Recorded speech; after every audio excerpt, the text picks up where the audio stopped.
Hi mga Lods! Salamat sa mga laging sumusuporta sa channel natin. Naisip ko na magpa-raffle sa inyo para naman ganahan kayo lalo. Ang kailangan nyo lang gawin ay mag-comment, share, at like sa mga video na lalabas simula August 1. Pagdating ng August 30 ay pipili ako ng random video na nilabas ko sa buong August at doon ako kukuha ng 6 na mananalo. Makakakuha ng 200 Gcash ang 5 mapipili at ang isang maswerte naman ay makakakuha ng 500 Gcash. Pause nyo na lang ang video kung gusto nyong makita ng maayos ang raffle. Salamat ulit at balik na tayo sa video. Yun daw ang kanilang napala dahil sa kanilang pangingialam sa kanya. Dahil inisip nito na patay na ang dalawang yun ay tumingin na ulit ito sa buong village para hanapin ang kanyang target. Nung nakita nito ang kanyang uncle ay ngumiti ito at sinabi na hanggang doon lang pala ang kanyang inabot. Kaya, naglakad na ito paarap dahil tatalo na sana ito papunta sa direksyong iyon. Pero, bigla naman itong napahinto dahil meron siyang naramdaman sa kanyang gilid. Nakita kasi nito na merong gumagalaw na bato kung saan nalaglag ang dalawa. Makalipas lamang ang ilang sandali ay tumayo na doon ang ating bida at ay nalalayan si Yeri habang tinatanong kung ayos lang ba siya. Nung sinabi nito na parang natapilok daw siya ay sinabi muna sa kanya ni Gang na doon muna siya at hintayin na lang siya nitong bumalik doon. Alam naman ni Yeri na wala sa mood ang ating bida kaya pinaalala nito sa kanya na kumalma at huwag patayin ang kanyang kalaban. Naintindihan naman ito ni Gang kaya habang nakatingin ng masama kay Hill ay sinabi nito na pwede niyang gawin ang lahat sa kanya basta hindi lang niya ito papatayin. Napatingin agad sa kanya si Hill dahil napansin nito na tumalon sa kanyang harapan ang ating bida. Dahil nakita nito na parang seryoso ang si Gang ay napangiti ito at sinabi na mukhang interesting na tao ito. Kaya, sinabi nito sa ating bida na hindi daw niya inaasyang haharapin pa siya nito pagkatapos ng kanyang ginawa sa kanila kanina. Meron pa sana itong sasabihin pero bigla na lang nawala sa kanyang harapan si Gang. Napansin naman ito ni Hill sa huling segundo kaya bago siya tamaan ng suntok ng ating bida ay naka-atras ito ng mabilis. Natigil naman bigla ang ating bida sa kanyang ginagawa nung meron itong narinig sa likod. Sinabi ni Yeri na mukhang seryoso daw siya at parang meron daw itong balak patayin ang kanyang kalaban.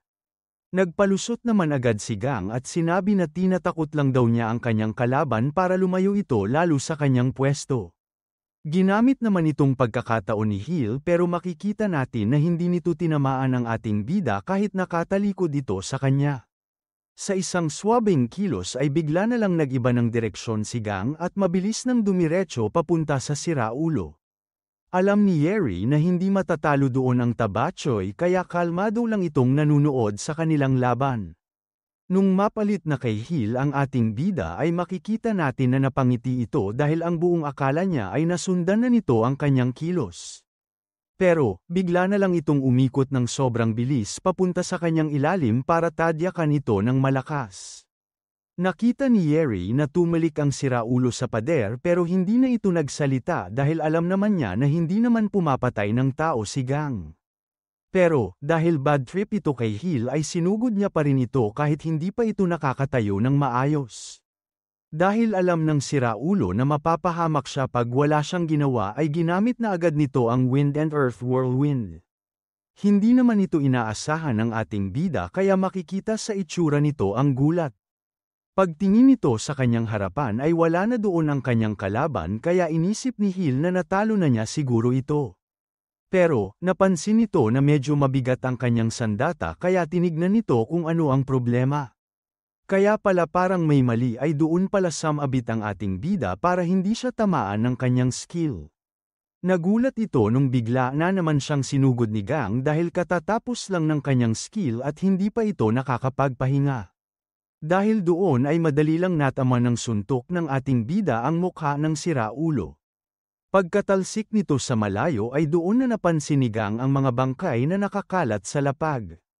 Nung nakita niya ito ng maayos ay inisip ng ating bida na hindi ito gawa ng mga multo dahil para silang pinatay ng parang mga hayop.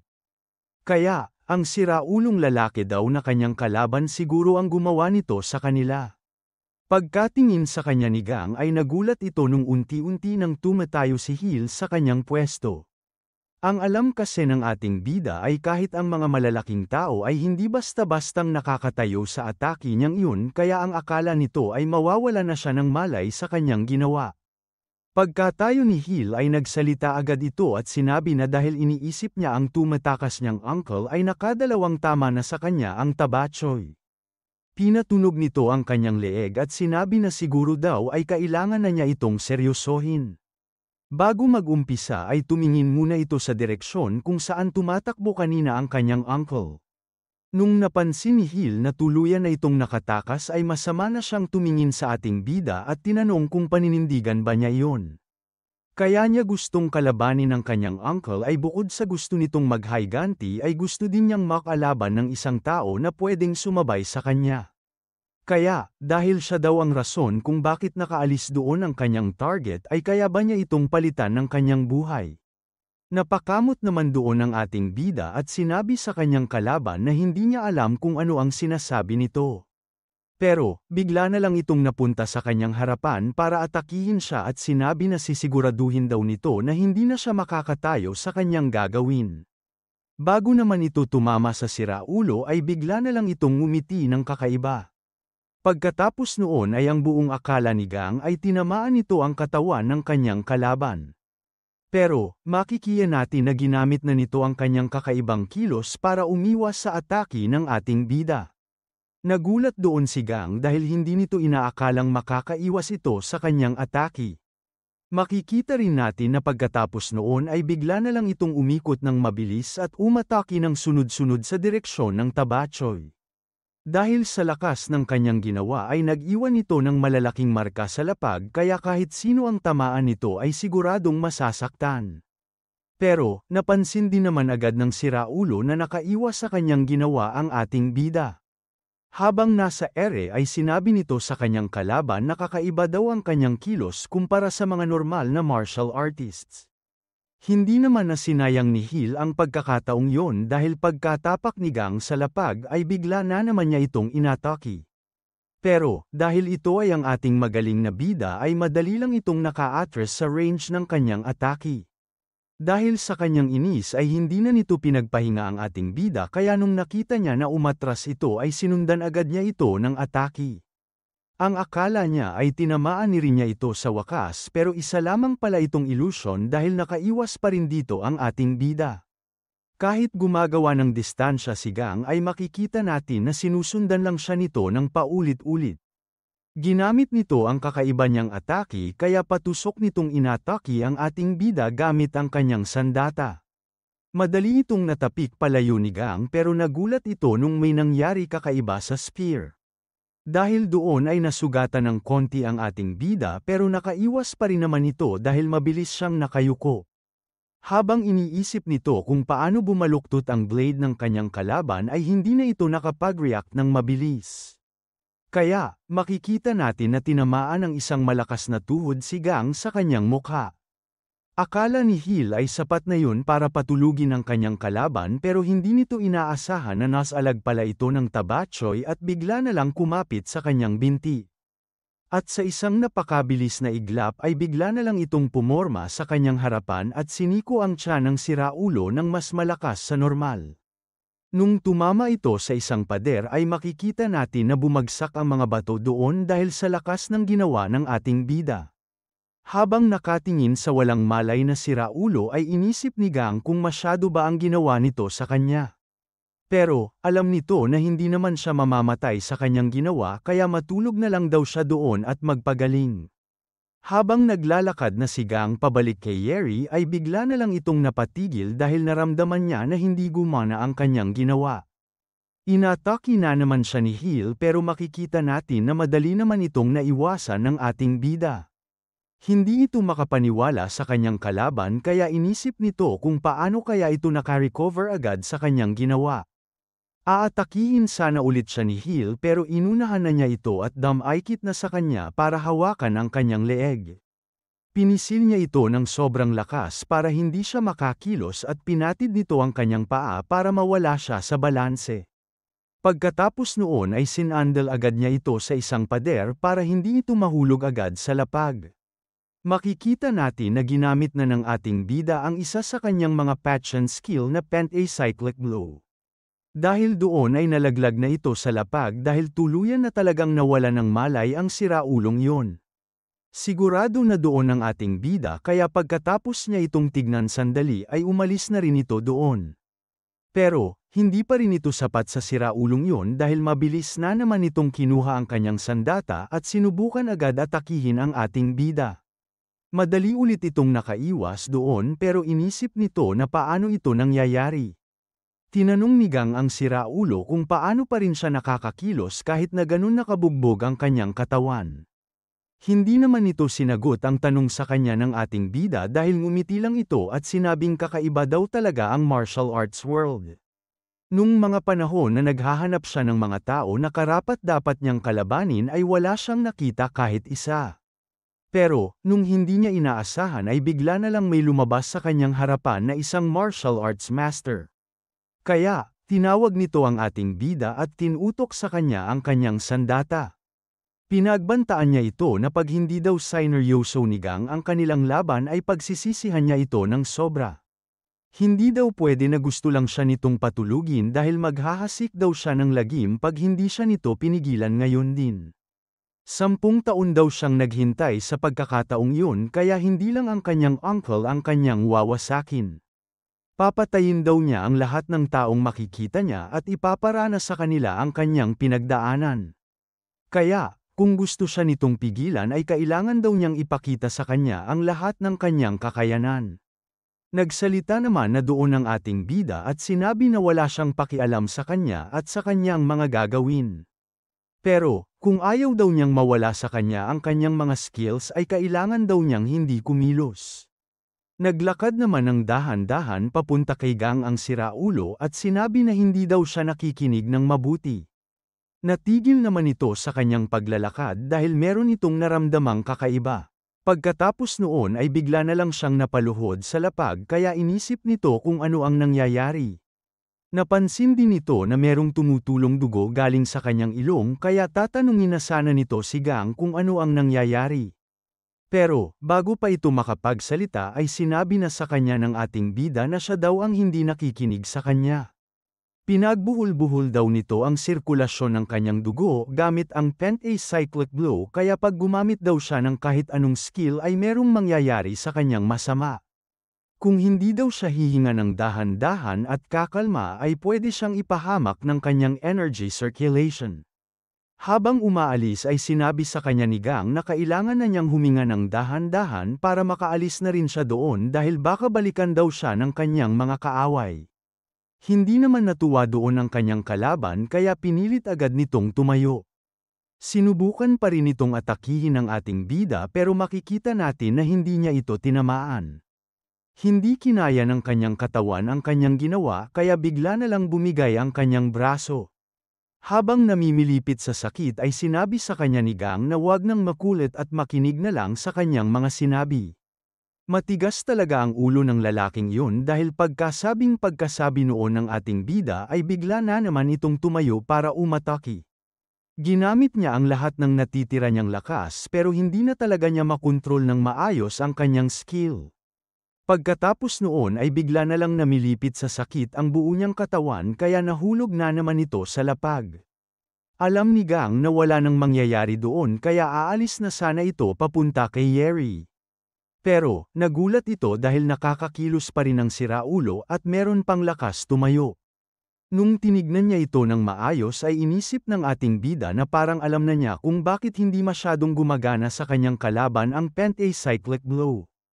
Naalala nito ang kanyang kakaibang kilos pag nakikipaglaban kaya iba daw siguro ang buto at muscles nito kung ikukumpara sa ibang tao.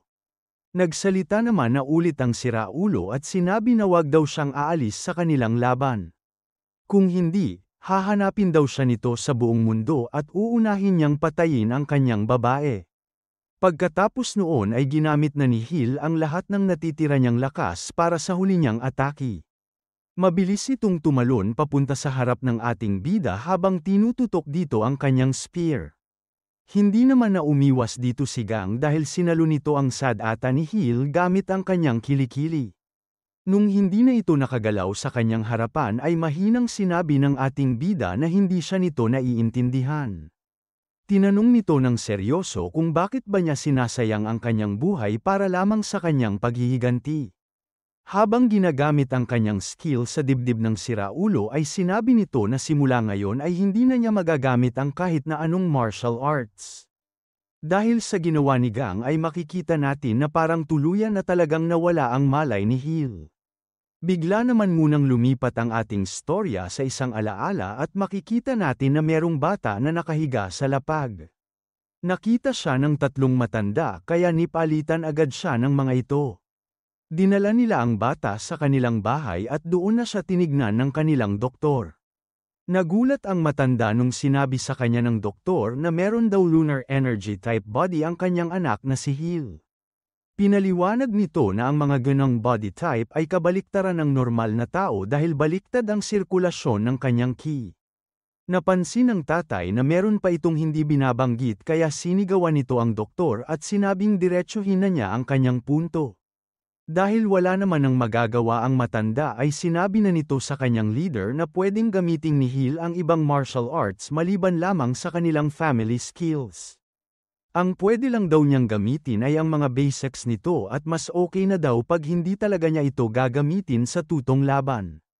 Naintindihan naman ng tatay ang sinabi nito sa kanya pero tinanong pa rin ito kung ano ang mangyayari sa kanyang anak pag ginamit niya ang kanilang skill. Pinaliwanag sa kanya ng matanda na pwede niya itong gamitin ng ilang beses pero depende daw ito sa lakas ng kanyang katawan. Pag ginamit daw niya ito ng paulit-ulit ay unti-unti daw babaliktad ang kanyang ki circulation. At pag nasobrahan ang pagbaliktad ng kanyang ki sa katawan ay pwede itong magkaroon ng permanenteng damage. Naintindihan naman na ito ng kanyang tatay at sinabi na mas delikado pa pala siya sa kanyang sarili kesa sa kanyang mga kalaban. Sumang-ayon naman sa kanina ang doktor at pinaalala na mangyayari lang yun pag mahina ang kanyang mga makakalaban. Pero, iba na daw ang usapan pag nakatapat siya ng kasing lakas o mas malakas kesa sa kanya. Pag nasobrahan daw kasi siya sa paggamit ng kanilang skill ay pwede niyang ikamete ang pagkapulupot ng kanyang energy circulation. Bumalik naman na ulit ang ating storya sa kanilang laban at maririnig doon na sinabi sa kanya ni Gang na binaliktad daw niya ang energy circulation ng siraulo. Pwede pa rin naman daw siyang mamuhay ng matagal at payapa pero hindi na daw talaga niya magagamit ang kanyang martial arts. Habang umaalis ay sinabi nito na wag daw siya nitong sisisihin dahil ilang beses naman siya nitong binalaan. Sa alaala, tinanong ng tatay ni Hill ang kanilang doktor kung wala na ba silang magagawa tungkol doon. Nalungkot naman ng sobra ang kanilang leader nung sinabi sa kanya ng matanda na wala na talaga silang magagawa. Pero, dahil naawa ito sa tatay ay sinabi niya na meron daw siyang narinig na tao na nakapagpalit ng kanilang body type. Kaso lang, hindi daw nila ito pwedeng ituring na gamot dahil swertihan lamang ang prosesong iyon. Wala namang pakialam ang leader kung ano ang kanilang itatawag doon dahil sinabi lang nito na ipaliwanag niya ito sa kanya kung paano yun. Sinabi sa kanya ng doktor na ayon sa kanyang mga narinig ay kailangan nilang puluputin ang kanyang energy circulation. Hindi naman makapaniwala doon ang tatay ni Hill dahil ngayon lang daw niya narinig na pwede palang puluputin iyon ng kusa. Dinagdag ng doktor na para mapagaling ang katawan ni Hill ay kailangan nilang baluktutin ang mga energy na wala sa tamang posisyon habang iniiwasan ang 9 na vital points. Bigla namang may nangyaring kakaiba sa katawan ng siraulo dahil ang gamot sa kanyang sakit pala ang ginawa sa kanya ng ating bida. Hindi alam ni Gang kung ano ang nangyayari dahil bigla na lang sumigaw ng sobrang lakas si Gim. Nung tinignan siya ng ating bida ay hindi nito alam kung ano ang iisipin dahil parang may kakaibang nangyayari dito. Habang pinapakita ang nangyayari sa siraulo ay tinanong ng tatay ni Hill ang doktor sa alaala kung kakayanin ba ng kanyang anak ang blood circulation phase. Nagulat ito nung seryosong sinabi sa kanya ng matanda na hindi niya ito kakayanin. Pero, pag sinwerte daw siya ng sobra ay pwede siyang bumalik sa normal niyang katawan. Hindi daw niya alam kung ano ang mangyayari sa kanya pag nangyari iyon dahil ito daw ang ginagawa ng ibang mga martial artist para maabot ang pagiging isang absolute one. Pero ayon sa mga sabi-sabi, pag naging matagumpay ang isang tao sa prosesong iyon ay magkakaroon sila ng sobrang lakas at ang tawag doon ay realm of energy modification. Nung napatingin naman ang ating bida sa bagong heel ay napangiti ito ng kakaiba at sinabi na grabe ang blood loss na nilalabas nito patungo sa kanya.